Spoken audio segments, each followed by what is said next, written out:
Express से बस थोड़ा सा ही एक लिंक रोड है, उसी पर यह अद्भुत गौसदन बन रहा है। तो ये बनावटी बात नहीं है कि दुनिया की सबसे बड़ी गौशाला बनने को जा रही है। यदि मैं ये कह दूं कि मृत्युलोक की सबसे बड़ी गौशाला बनने को जा रही है तो ये बिल्कुल अतिशयोक्ति नहीं होगी। हम 19 घंटा काम इस गौशाला के लिए करते हैं।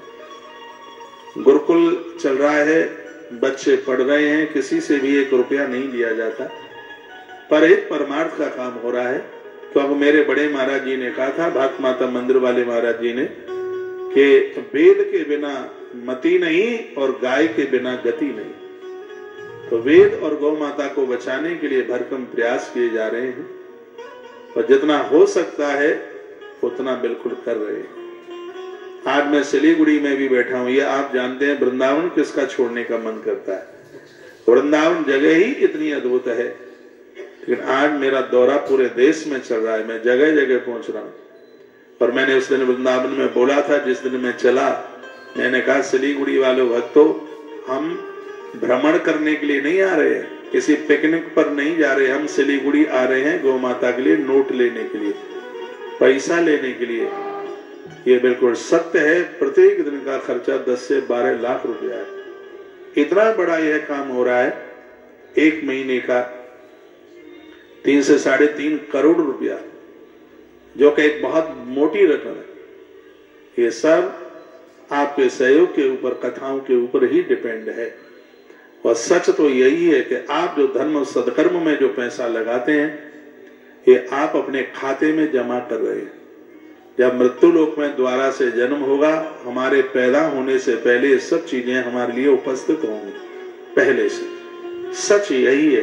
कभी मन में ये ना आवे कि हमारा पैसा यूं ही चला गया। सच तो यह है, तुम्हारा पैसा तो वही है जो तुमने दान पुण्य में खर्च कर दिया।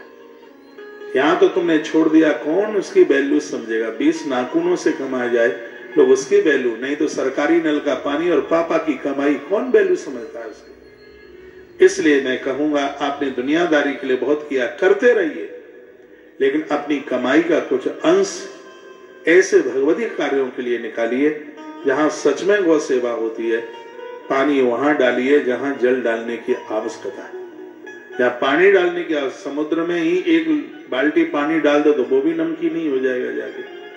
लेकिन जो पेड़ सूख रहा है और ऐसी जगह पर आप जल डाल देते हैं तो एक वृक्ष की आप प्राण बचा लेते हैं। गौतीर्थ तुलसी तपोवन गौशाला गोवंश को बचाने के लिए लगी है, जिसके लिए दिन रात काम किया जा रहा है। दुनिया की पहली गौशाला है जहां भारतीय नस्ल की 19 प्रकार की नस्ल की गाय। कभी आप आइए और आके देखिए। और एक आनंद की बात मैं और आपको बता दूं, 1 रुपए का भी यहाँ दूध नहीं बेचा जाता। हमें बदनामी नहीं करानी है। लोग ये कहेंगे कौशिक महाराज ने व्यापार बिजनेस के लिए गौशाला खोली है। आप कहोगे दूध कहाँ जाता है। हमारे यहाँ इतने ग्वारियां हैं, 3,500 तो कमरे बनाए जा रहे हैं उनके लिए। गुरुकुल है, हमें 1 रुपए का दूध खरीदना नहीं पड़ता। अगल बगल के ग्रामीण क्षेत्र में गरीब माता पिता की बेटियां हैं जो अपनी बेटी के विवाह में दूध दही खरीद नहीं सकते, गौशाला का पूरा दूध उन बेटियों के विवाह में भेज दिया जाता है।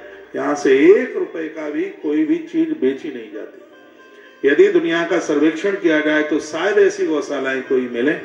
एक बात और मैं आपको निवेदन करूंगा, इतनी बड़ी गौशाला, इतना बड़ा मध्य प्रदेश तक ये फैलाव है, ना MP में ना UP में हम गवर्नमेंट से, सरकार से 1 रुपया भी नहीं लेते।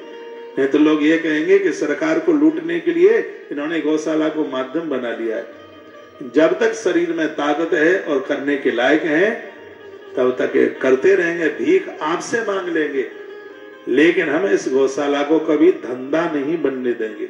आज भी मैंने अपने कमरे से 11:30 बजे धर्माचार्य और महात्माओं से मैंने प्रार्थना करी है, इन गायों को बचाने के लिए आप आगे आ जाइए।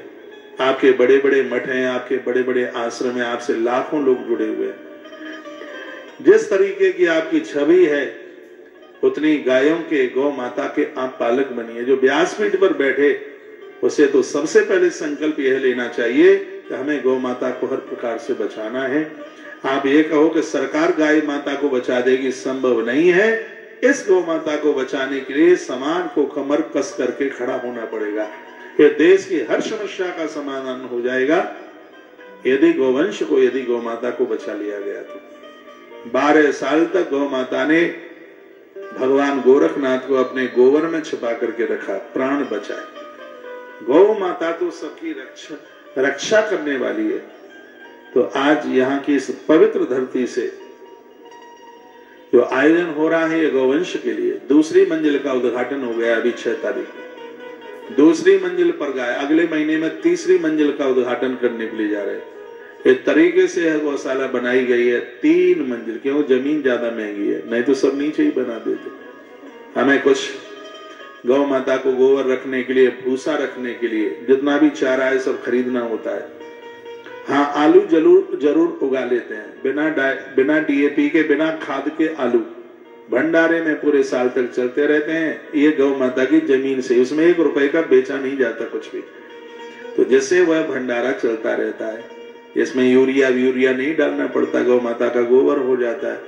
पूरा का पूरा गौ माता को हरी खाद्य सामग्री है, जितना भी भूसा है। एक पहली पेमेंट 2,53,00,000 रुपए की थी अप्रैल मई के महीने में।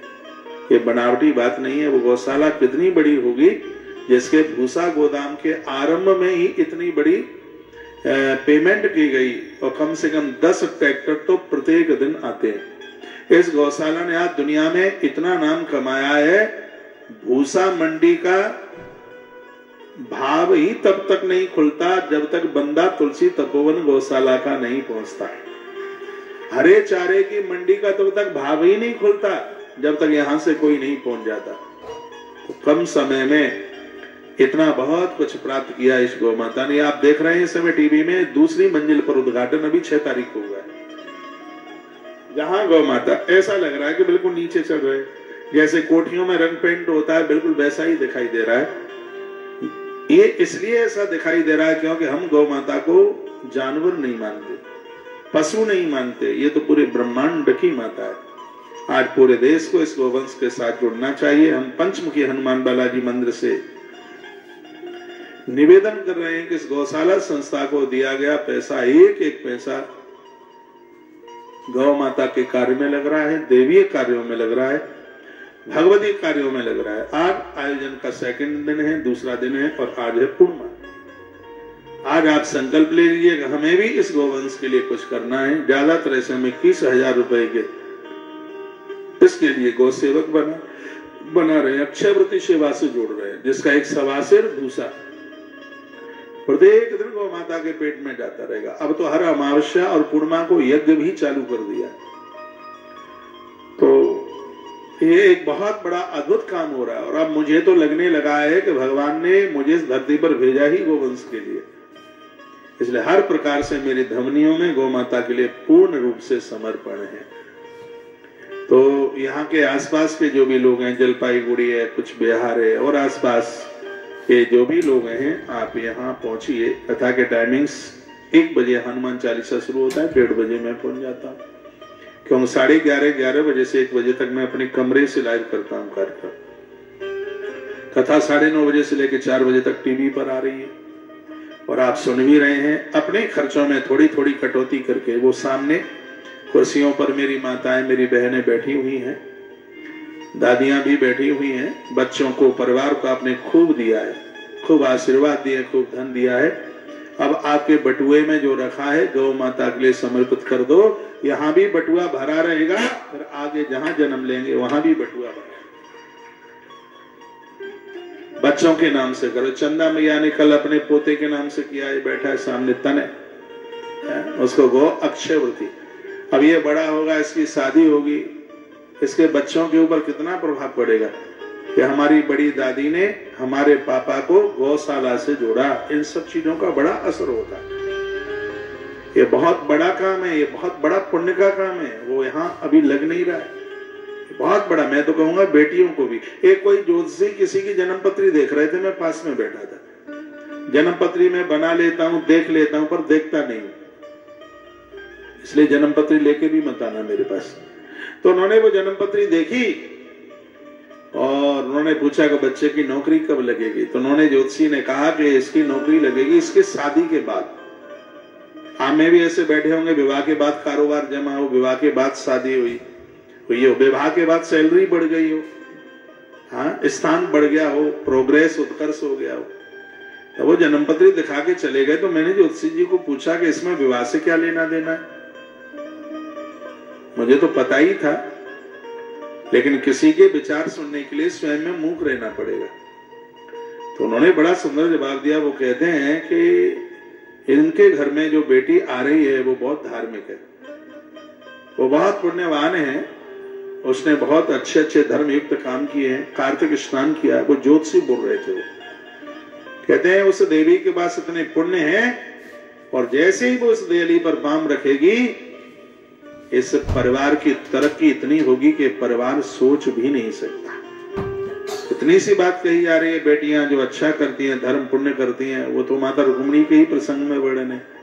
माता रुक्मिणी ने कहा दहेज तो नहीं है पापा के पिताजी के पास देने के लिए, लेकिन उन्होंने जो मुझे जेब खर्च के लिए पैसा दिया उसको मैंने अच्छी जगह लगाया, उसका मुझे जो पुण्य मिला है उसी पुण्य रूपी दहेज को लेके आपके यहाँ आ रही हूँ।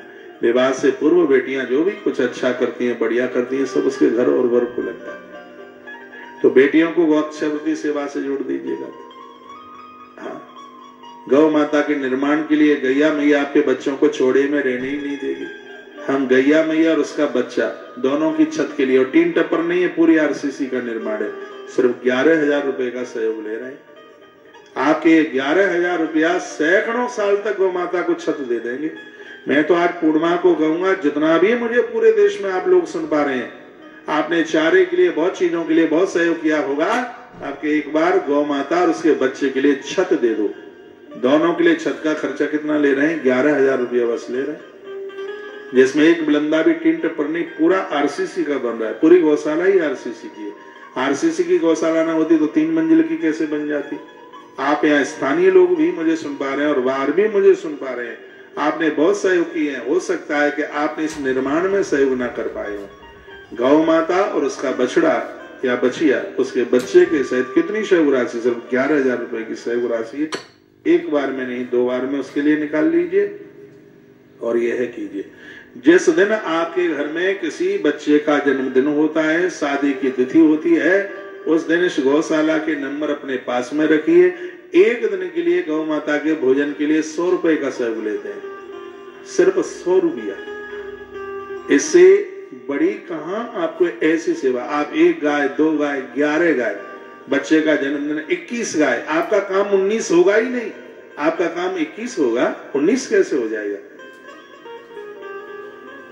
108 गायों के लिए 7,200 रुपए का सहयोग लेता है। इससे बड़ा 56 भोग क्या होगा? इससे बड़ा भंडारा क्या होगा? एक गौ माता के पूरे 30 दिन की सेवा, सुबह से लेकर शाम तक, पूरे भोजन के लिए कितना? 2,500 रुपया लेते हैं। पूरे साल का 25,000 रुपया।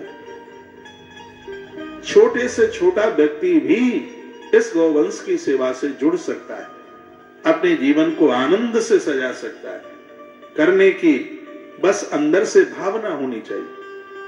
ये अपने बच्चों के नाम से, बेटी के नाम से, जितनी भी ये जमीन आप देख रहे हैं पूरी गौशाला की है। इस समय में अपने मोबाइल में ये तस्वीरें हैं, मैं देख रहा हूं, हम लोगों ने यहाँ पर पेड़ लगाए भगवत कृपा से, जो आप देख रहे हैं हरा भरा दिखाई दे रहा है। ये मंजिलें आप देख रहे हैं, ये पूरा का पूरा निर्माण चल रहा है। अब आप सोचें वो गौशाला कितनी बड़ी होगी, जहां 10,000 ग्वारियों के लिए आवास बनाया जा रहा है। मुंह से कहना और करना दोनों में बड़ा। 10,000 ग्वारिया, क्योंकि एक ग्वारिया 10 गाय संभाल पाता है, तो 1 लाख गायों के लिए 10,000 ग्वारिया चाहिए। उसके लिए 3-3,500 कमरे बनाए जा रहे हैं और बड़ी जोर से काम चल रहा है, लोग लगे हुए हैं। एक बात मैं हृदय की आपको बताऊं, ये मेरा कोई पांडित कर्म नहीं है। मैं तो अपने छोटेपन में, जब मुझे पूछा गया था, कभी कोई शिक्षा विभाग के बहुत बड़े अधिकारी आए थे, तो सब बच्चों को पूछा तुम क्या बनोगे, क्या बनोगे? तो सब बताते ही, किसी ने कहा डॉक्टर बनूंगा, मैंने कहा कि मैं तो इंजीनियर बनूंगा। लेकिन ये बड़ा अच्छा रहा, जो मैंने सोचा वो नहीं बना और भगवान ने जो बनाया वो बन गया। ये बहुत बड़ी खुशी की बात है। जितनी भी ये गौशाला बनी है, हमने 1 रुपया किसी इंजीनियर को नहीं दिया। तुलसी वन आश्रम बना, 1 रुपया किसी को नहीं दिया, कोई इंजीनियर वहां कुछ ऐसा व्यवस्था ही नहीं की गई। हमने जैसे ही कागज पर ठेकेदारों को कहा ये दीवार ऐसे पूर देना, ये पीछे की ऐसी लगा देना, आगे की ऐसे लगा देना, बगल की ऐसे लगा देना, आगे से छज्जा इतना निकालना, बीच में से इतना निकालना, बीच में एक कट दे देना। ये सब उसको बता दिया और ऐसे ही बताते बताते गौशाला, भव्य गौशाला बन करके तैयार हो गई। अपनी बड़ाई नहीं कर रहा हूं, मुझे इन ठेकेदारोों को बताना पड़ता है कि राजस्थान का जो स्टोन है इसको ऐसे लगाओगे तो इतना चलेगा, ऐसे लगाओगे तो ऐसे टपक जाएगा। ये मैं इनके बीच में मीटिंग लेता हूँ, फोन पर रात्रि को मैं व्यस्त रहता हूँ, आधा पौन घंटा। सुबह का मेरा काम है, भोर का मंडला तक गौशाला है, मैं पूछता हूँ, मुझे कहा वीडियो डालिएगा आज का खान पान गौ माता का कैसा है। जब इतना ध्यान नहीं दिया जाएगा तो गाय को बचाना बड़ा मुश्किल हो जाएगा। अब लेबर पर तो तनख्वाह पर तो फिर तनख्वाही जैसा काम होगा यदि स्वयं का उसमें इंटरेस्ट नहीं होगा तो। और ये बिल्कुल सत्य है, लंपी जैसी बीमारी में अकेले राजस्थान में 10 लाख गाय समाप्त हुई, लेकिन तुलसी तपोवन गौशाला के हजारों इस गौवंश में इकलौती एक गाय भी समाप्त नहीं हुई, क्योंकि गाय के ऊपर इतना ध्यान दिया जाता। उस समय में हमने नीम के पत्तों से सब गायों को स्नान कराया, गौ माता को फिटकिरी और हल्दी पिलाई, उसका यह प्रभाव था कि रोग अंदर प्रवेश ही नहीं कर पाए। पूरे वृंदावन में बीमारी आ गई, हमने एक टेम्परेरी अस्पताल बनाया, गायों को बचाने की बड़ी कोशिश करी। इस गौशाला में कोई रोग नहीं घुसा, इसलिए क्योंकि उसके ऊपर हमारा ध्यान है पूरा। तो आज हम पूरे देश में निकले हैं, पूरे देश की गौ माता को अपनी गैया मैया मानते हैं। हर प्रकार से गौवंश बचना चाहिए। 2nd मंजिल का उद्घाटन हुआ है, वो तस्वीर है टीवी पर, ये आप देख रहे हैं।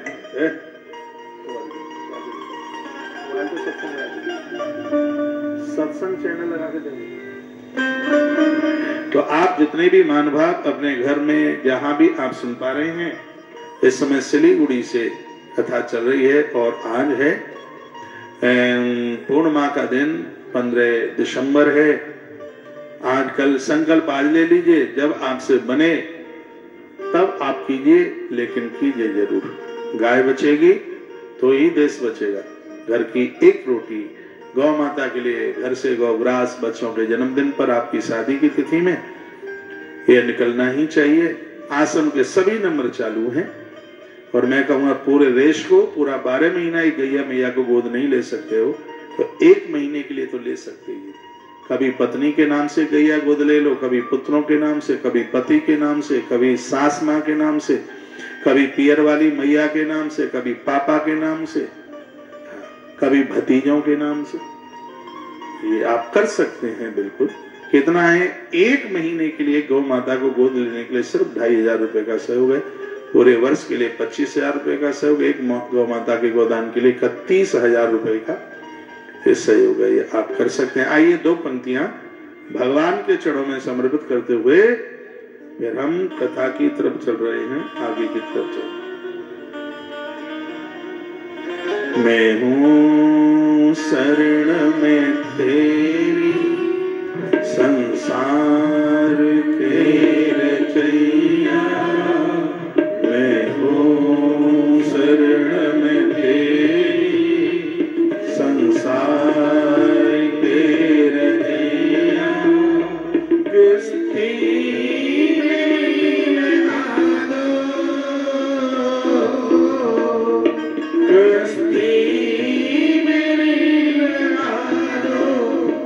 उस पार हो गैया। मैं हूँ शरण में तेरी, संसार तेरे नैया।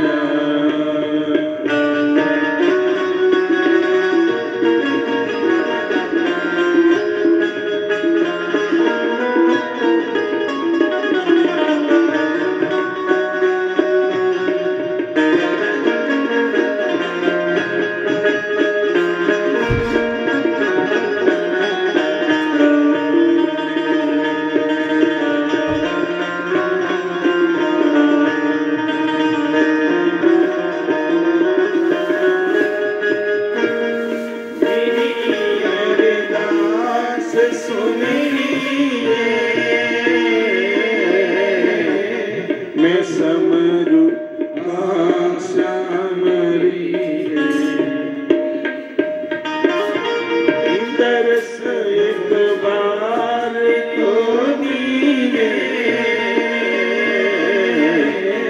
मैं समझू आशा मेरी है, मैं समझू आशा मेरी है, पतिवार थाम लो तुम, पतिवार थाम लो, मझधार में गैया मैं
उदास देखो तुम भी, उदास देखो तुम भी, ये दीवार गैया मैं हूँ शरण तेरी, संसार तेरे जैया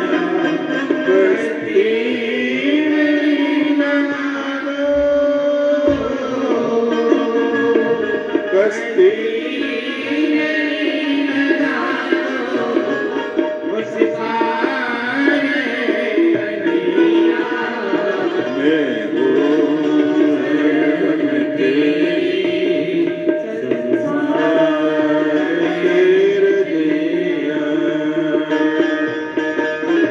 ताली बजाओ हल्की हल्की।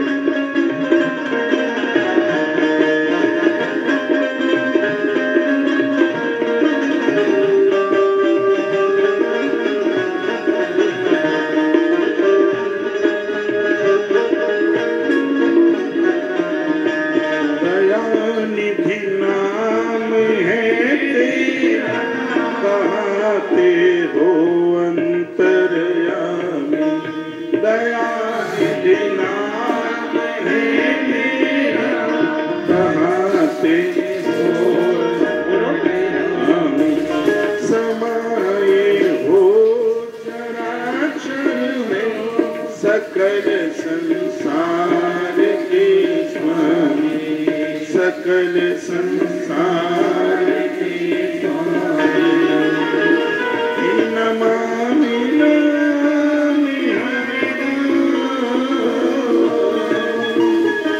नमामि नमामि हरे, ब्रजधाम के रसिया मैं रोज तेरी, संसार के रसिया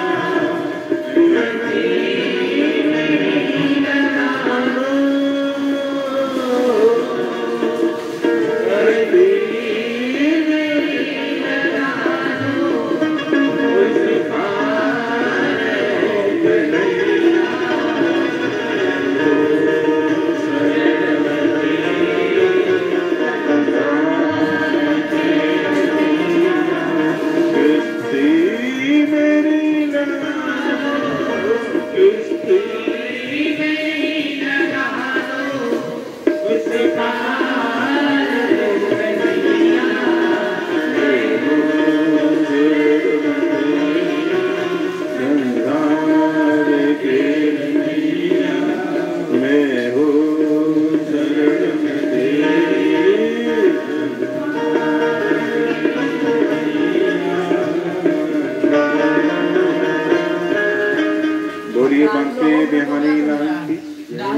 सिलीगुड़ी के महानुभाव जो भी टेलीविजन पर सुन रहे हैं, टीवी पर कथा भी 4 बजे बंद हो जाएगी और कथा चलेगी 5 बजे तक। यदि पूरी कथा आप सुनना चाहते हैं तो पंडाल परिसर में ही पहुंच करके कथा सुनिए। एक प्रमुख सूचना में से एक भी सूचना यह है कि सुबह 10 बजे से 11 बजे तक मैं सबको मिलता हूँ और रात्रि को भी 8 बजे से लेकर के 9 बजे तक सबसे मुलाकात होती है, सबसे मिलता हूँ।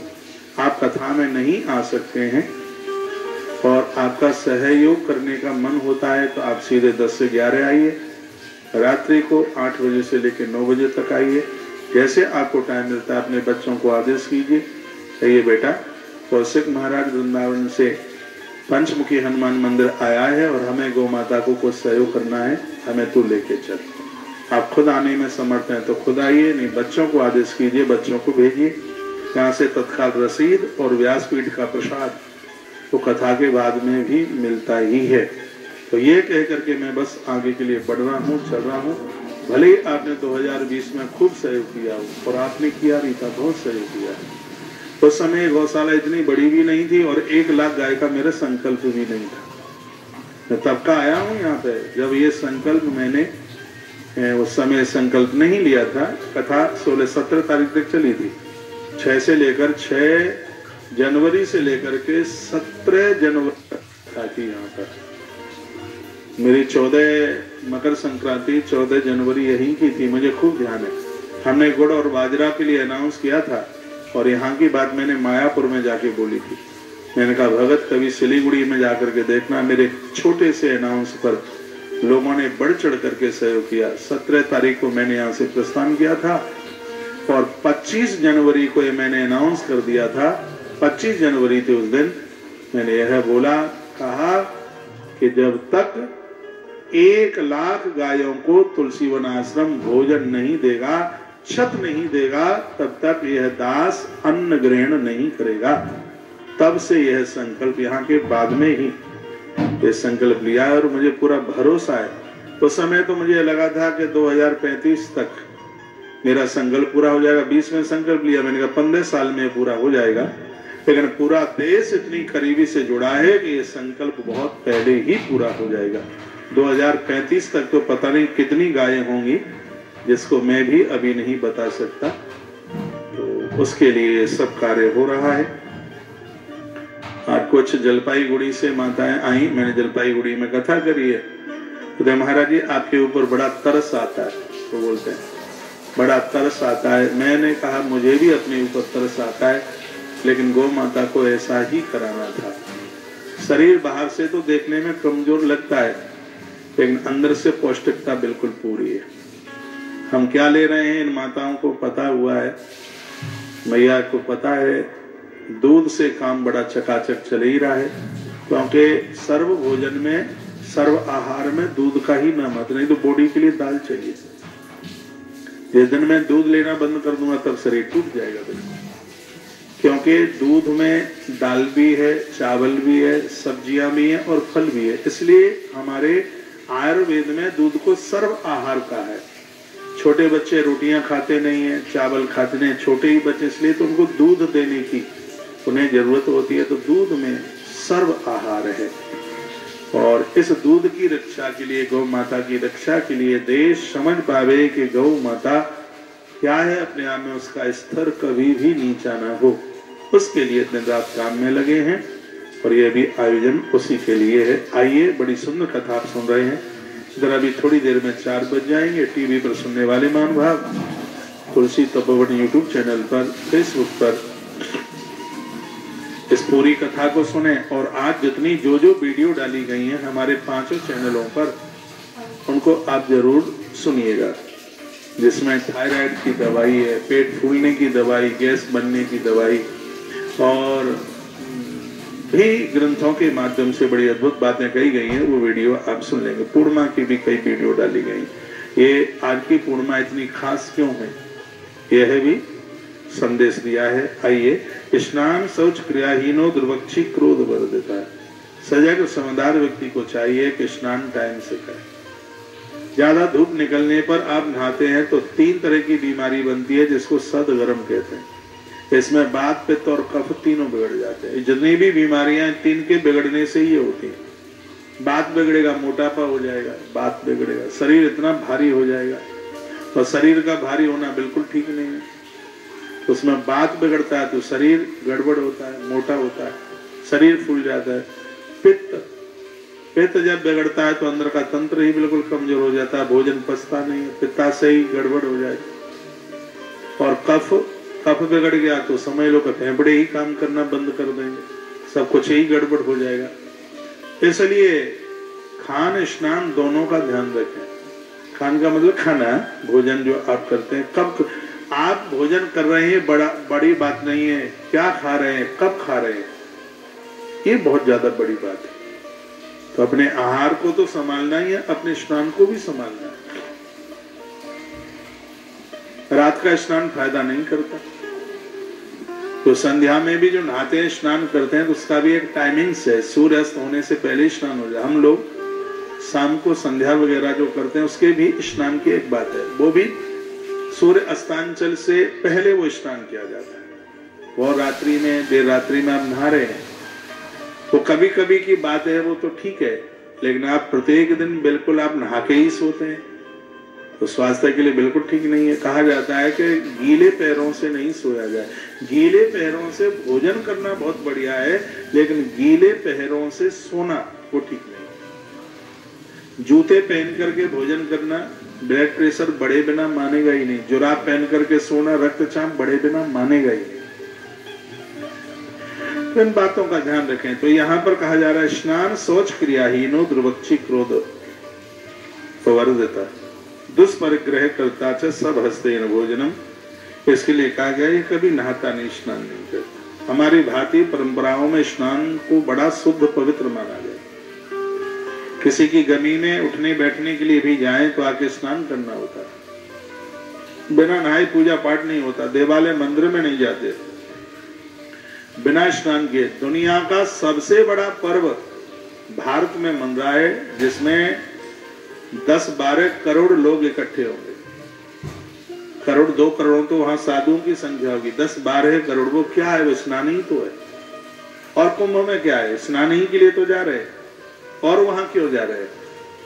तो पूरी दुनिया में, पूरी सृष्टि में ऐसा भारत है जिसने स्नान को भी पर्व माना है। स्नान को भी उसको पर्व के रूप में स्वीकार किया है। भारत की तो संस्कृति ही बड़ी अलौकिक है। और यहां तक कह दिया है कि आप समय से नहा लेते हैं तो आपको यज्ञ करने का फल प्राप्त हो जाता है। स्नान की एक विधि है। स्नान मौन रह के नहीं किया जाता, भोजन बोल बोल के नहीं किया जाता। भोजन में मौन रहना होता है। स्नान करते समय नदियों के नाम लो, भगवान के नाम लो। कुछ नहीं आता, हनुमान चालीसा ही पढ़ डालो नहाते समय। उस समय आपके मुख से कोई भगवत नाम उच्चारण हो रहा है तो आपके 3.5 करोड़ रोम छिद्रों से वह जल पवित्र गंगा जल का रूप धारण करके अंतःकरण को पावन कर देगा, अंतस को शुद्ध कर देगा। क्या मोबाइल फेंको मोदी? मानेंगे थोड़े।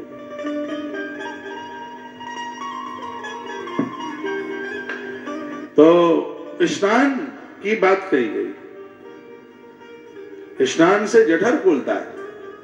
आप नहा करके खाइए, आग जल रही होगी। नहाने के बाद बड़ी जोर से भूख लगती है।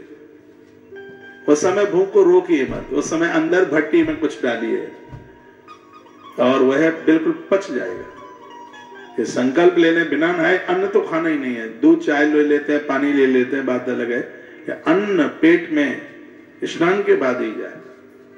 आप अपने स्वास्थ्य को देखिए। भगवान करे नजर न लगे, हमें 1 रुपए की भी दवाई नहीं लेनी पड़ती पूरी साल। ये बड़ाई नहीं कर रहे हैं, इस ढंग से जी रहे हैं। नहीं तो मेरे संग जितने थे, किसी को डायबिटीज हो गई, किसी को थायराइड हो गया, किसी को कुछ हो गया। लेकिन यहाँ बड़ी स्वस्थता है, क्योंकि इतना ध्यान रखते हैं, क्योंकि शरीर से बहुत कुछ करना है। इसके साथ चाहे जैसे कंप्रोमाइज समझौता कर ले, नहीं चलेगा। इस शरीर से बहुत काम करने हैं। यदि यही कमजोर हो गया, यही गड़बड़ हो गया तो हम क्या कर लेंगे? तो और ये अचम्भा सुनने में तो अचम्भा लगेगा, लेकिन सही यही है। 1 रुपए की भी दवाई पूरे साल नहीं लेनी पड़ती। ये भगवान की कृपा नहीं तो और क्या है। कोई बीमारी नहीं, बिल्कुल भगवान कृपा करे नजर न लगे। हमें तो ये भी ध्यान नहीं है कि बुखार कब से नहीं आया, ध्यान ही नहीं है। पता नहीं कब कब की बात रही होगी, जब कभी आया होगा, कब आया होगा मालूम ही नहीं है, ध्यान ही नहीं है। तो इसलिए है क्योंकि सोने का ध्यान है। मेरा तो कमरा बंद होता है, मैं 8 बजे जगूं, 9 बजे जगूं, मुझे कौन देखने को आ रहा है? लेकिन सही यही है कि 5 बहुत बाद में बजता है, 4, 4:15, 4:30, 4:45, इसी टाइम में हमारा स्नान होता है, नहाना होता है। क्यों? ग्रंथ में लिखा है जो 3 से 4:30 तक नहा लेता है उसे प्रत्येक दिन कुंभ स्नान का ही फल प्राप्त होता है। 3 से 4:30 का ये टाइम, 3:24 से लेके 3:42 का जो टाइम है, ये साक्षात परमात्मा से बात करने का समय है। इसको अद्भुत ब्रह्म मुहूर्त कहते हैं। 3:24 से 3:42 का जो टाइम है। ऐसे लोग तो जल्दी बूढ़े ही नहीं होंगे। नहा लीजिए भले ही 4:30 तक बिस्तर छोड़ने की कोशिश, लेकिन ये होगा तब जब आप 9, 9:30 बजे आप सो जाए। 9 बजे सोना, 9 से पहले भी सोना ठीक नहीं है। जो 9 बजे सोता है उसका जीवन है डायमंड, हीरा। जो 10 बजे सोता है उसका जीवन है गोल्ड, सोना। जो 11 बजे सोते हैं उनका जीवन है पीतल, 600-700 रुपया किलो का है 11 बजे। और जो 12 बजे सोते हैं वो तो 60 रुपया किलो वाला लोहा हो गया है उनका। जो 12 बजे के बाद भी वो 2 रुपया किलो की मिट्टी है, बिल्कुल कुछ नहीं है, बेकार। नींद पूरी होना है बिफोर 10 o'clock। कोशिश कीजिए 10 बजे तक आप सो जाएं। अब हीरा न बन पाए तो सोना भी तो 80,000 रुपया तोले है, सोना तो बनी जाओगे, स्वर्ण बन जाओगे। भाई लोगों को कहूंगा, दादा लोगों को कहूंगा, रात को ज्यादा घूमते रहते हो, बार समय से आइए घर में। 10 बजे तक खाना पीना सब हो जाए। टीवी वीवी जो भी कुछ आप देखते हैं, ले टीवी वीवी और बोल गए बीच में, देखो कुछ टीवी टेलीविजन ये सब 10 बजे तक तो सो जाइए। अजवाइन का चूर्ण लो, फंकी मारो, ऊपर से पानी पियो, लेट जाओ, नींद बिना बुलाए चल करके। भोर में बिफोर 4 o'clock 4 बजे से पहले आपकी निद्रा तंद्रा सब भंग हो जाएगी। आप बिस्तर पर रह ही नहीं पाएंगे, तो अंदर प्रेशर ही ऐसा बनेगा कि नहीं चाहेंगे तो भी जाना पड़ेगा आपको प्राइवेट मैदान। जो पलीता लगाते हैं जिनका पेट खाली नहीं होता, तो हमारी व्यासपीठ की भी बात आप मान लें। यदि ना फायदा मिले तो अजवाइन का 10 गुना पैसा हमसे ले जाना। हाँ, जितनी भी अजवाइन खा लो आप, काला नमक खा लो, स्वास्थ्य का ध्यान रखिए। तो स्नान स्वच्छ क्रियाहीन द्रवच्छी क्रोध, स्नान तो समय पर हो। वैसे भी कहा सतम व्याय भोक्तव्यम तो सहसम स्नान माचरित। 100 काम करने से पहले भोजन करना चाहिए, तो 1000 काम करने से पहले स्नान करना चाहिए, नहाना चाहिए। साबुन 1-8 महीने में 1-8 बार लगाओ। चेहरे पर जितना साबुन लगाओगे उतनी ही ये चमड़ी शुष्क हो जाएगी, सूख जाएगी। इसके जो चिकनाहट के जो तंतु हैं वो खत्म हो जाएंगे और समय से पहले बूढ़े दिखाई देंगे। खाल लटक रही होगी, चमड़ी लटक रही होगी।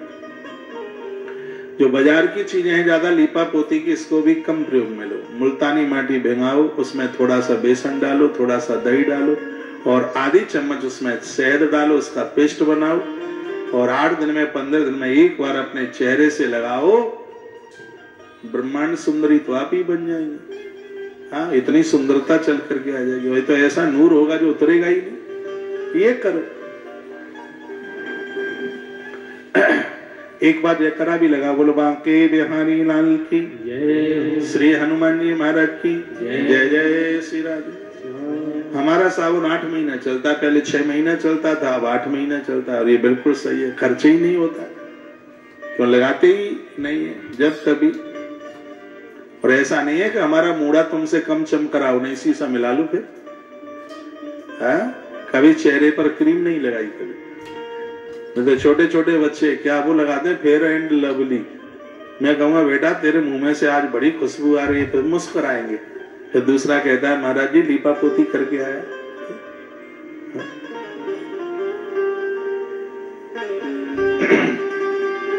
दादी मैया राम राम, बैठ जाओ। वो जगह खाली है पीछे कोने में, सफेद चद्दर कुर्सी के आगे। बोलो बांके बिहारी लाल की जय, हनुमान जी महाराज की। सोच क्रिया। एक बात और मैं आपको निवेदन करूंगा, आपने कोई व्रत किया, सोच के लिए नहीं गए।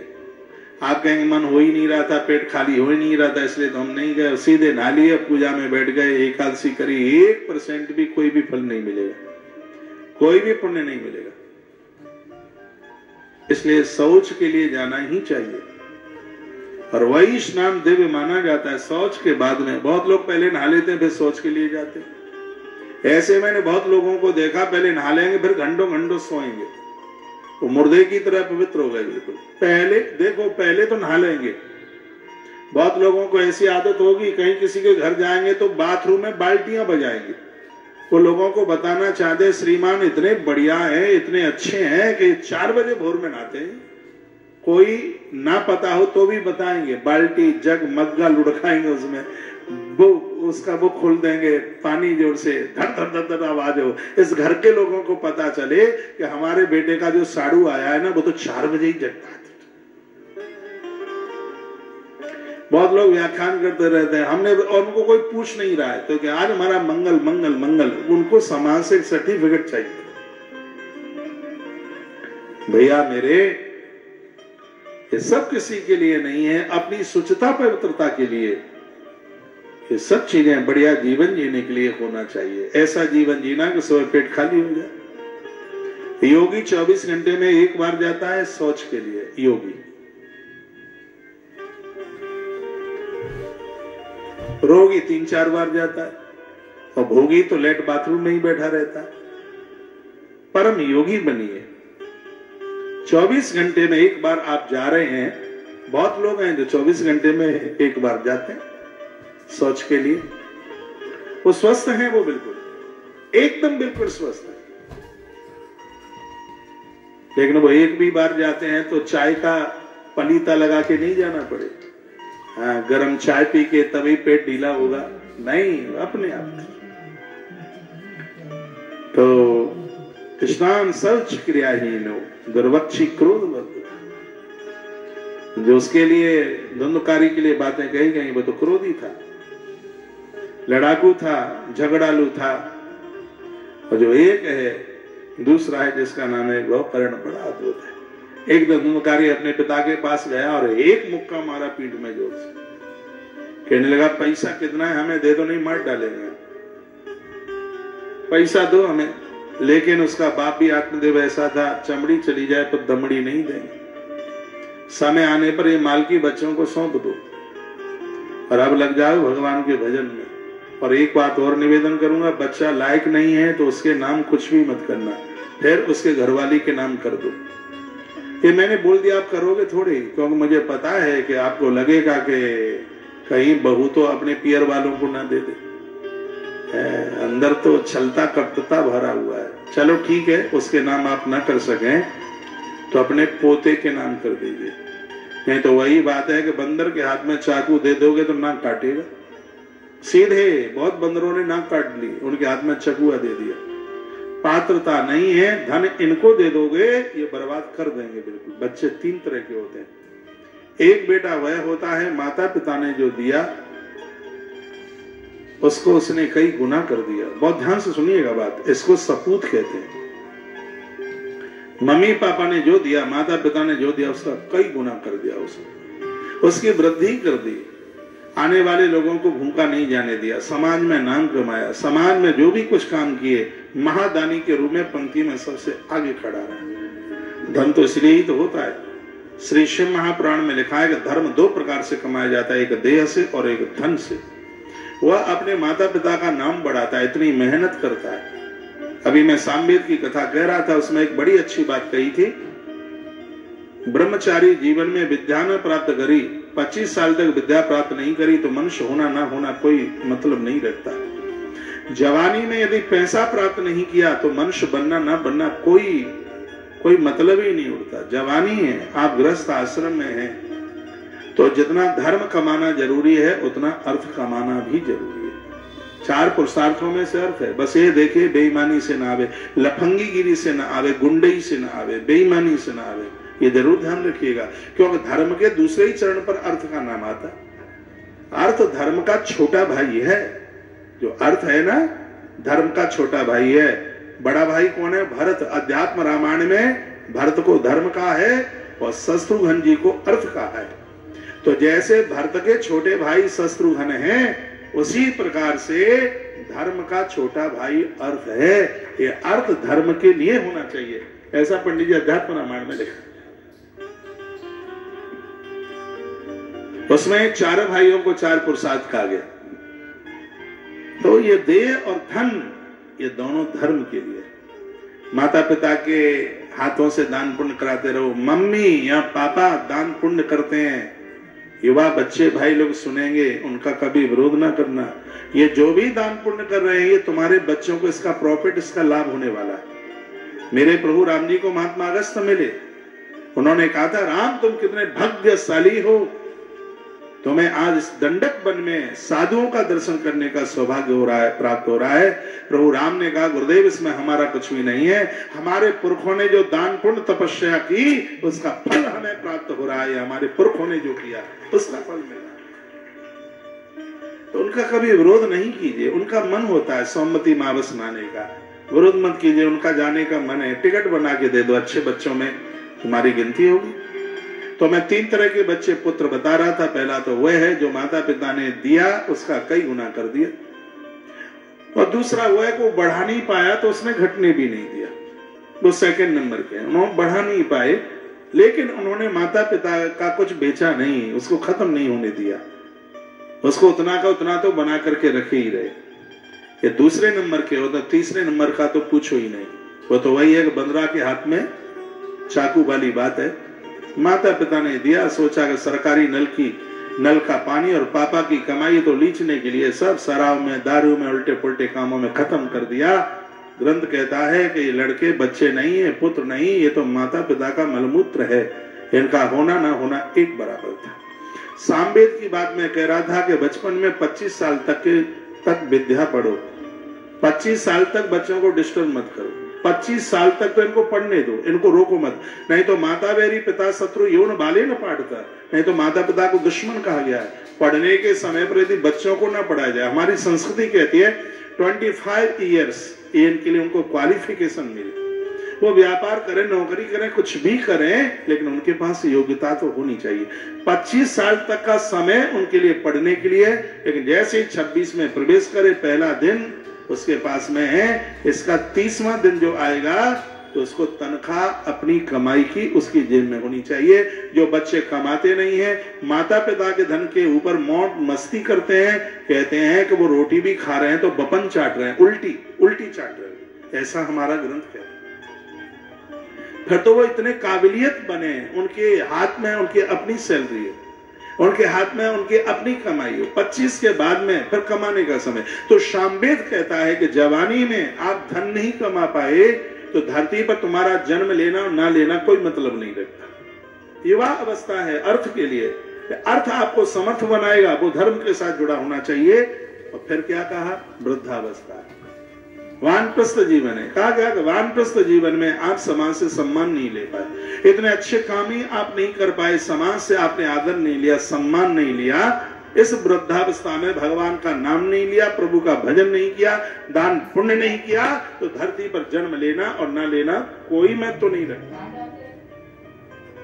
वानप्रस्थ जीवन भजन के लिए, सामाजिक कार्यों के लिए आपके आसपास कोई ऐसी संस्था है, कुछ घंटे वहां बैठ के आइए, कुछ करके जाइए। वहां का खाइए मत, पानी भी अपने थैले में डाल के लेके जाइए। आप कहीं के ट्रस्टी हैं, आप कहीं की संस्था में जुड़े हुए हैं, वहां से कुछ भी नहीं लेना। परेतो परमातो वही है कि जहां से कुछ आपको लेते ही नहीं। परमार्थ में स्वार्थ नहीं होता, जो स्वार्थहीन है उस परमार्थ कहते हैं। इतने बढ़िया कल्चर के इंसान बनिए, और सरकारें वो नहीं कर पाई जो संस्थानों ने कर दिया। ऐसे संस्थानों को तैयार कीजिए गरीब लोगों के लिए, जो जरूरतमंद लोगों के लिए कुछ कर पाए, उसमें अपना बिल्कुल कोई स्वार्थ नहीं। संस्था की कोई भी चीज घर में आनी ही नहीं चाहिए। क्योंकि पैसा बड़ा खतरनाक होता है। लोग अपने बच्चों का पेट काट काट करके देते हैं, इसमें दान करते हैं, और ये पैसा बहुत बेकार है, अनिष्ट कर देगा। यदि इसको अपने प्रयोग में ले लिया, इससे ऐसे बचना जैसे अच्छा सा ब्राह्मण शराब की दुकान से बचता है। ये घर नहीं आने दे। पानी भी अपना, चाय भी पीनी है तो अपने केटले में डाल के लेके जाए, बिल्कुल। और ऐसा भी नहीं है हमने वहां की चाय पी ली फिर उनको कुछ पैसा दे देंगे, तो जो पैसा दिया उसका पुण्य ही क्या तुम्हें मिलेगा? तो बाहर से लेकर के पी लो ना, संस्था के अंदर से पीना ही नहीं है। इस तरीके से कुछ जीवन जिया जावे, और उसके बाद में संन्यास। जब चौथा चरण जिंदगी का चला, उस समय तो बिल्कुल छोड़ ही दो।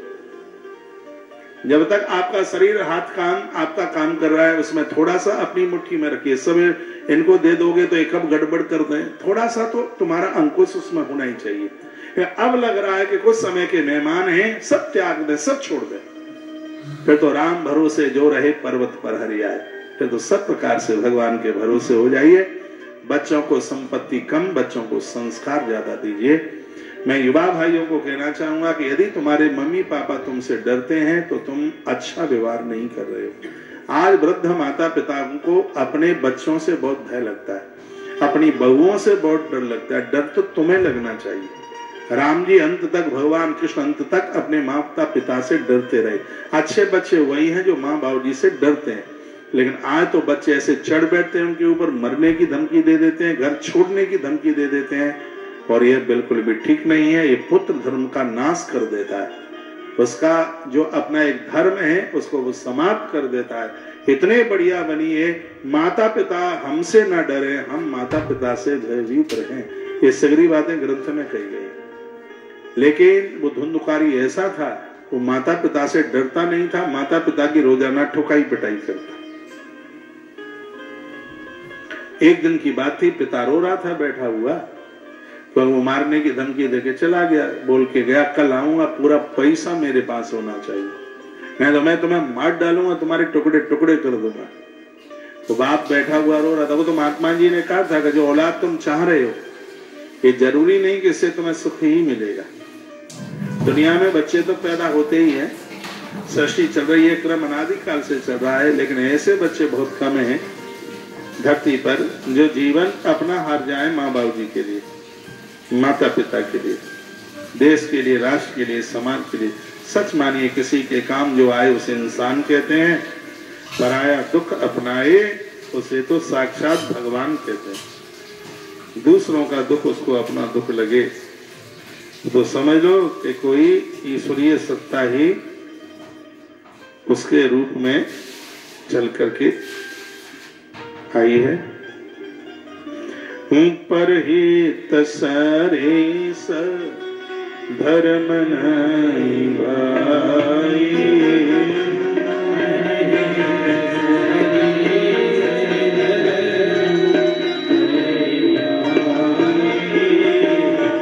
पर पीना आशा नहीं अगमा, पर ही तसरे